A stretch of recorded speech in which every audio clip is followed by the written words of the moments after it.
लेकिन एक बात अगर हमारी मान लो तो घर में लड़ाई नहीं होगी सास और बहू में, कभी नहीं झगड़ा हो सकता है अगर हमारी मानो तो।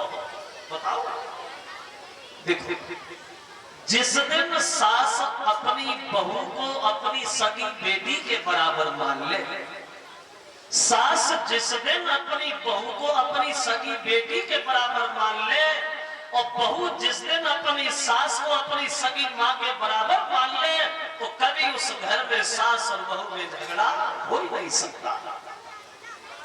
अब सास को अपनी बेटियां तो बहुत प्यारी है, सासों को अपनी बेटी बहुत प्यारी है, लेकिन बहू बहुत गलत है। तो क्या बहू तुम्हें घास डालेगी?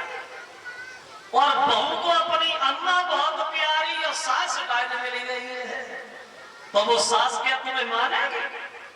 सास अपनी बहू को बेटी मान ले और बहू अपनी सास को अपनी माँ का दर्जा दे दे, तो कभी सास और बहू में घर में झगड़ा हो ही नहीं सकता। तो रामायण हमें यही सिखाती है परिवार को कैसे चलाना चाहिए। अगर परिवार चलाना है तो रामायण जरूर पढ़ो। वो हर घर में रामायण होना अति आवश्यक है। जो लोग रामायण पढ़ते हैं प्रतिदिन, उनके घर में कभी अशांति नहीं होती, हमेशा शांति बनी रहती है। तो दशरथ ने सबको समझाया।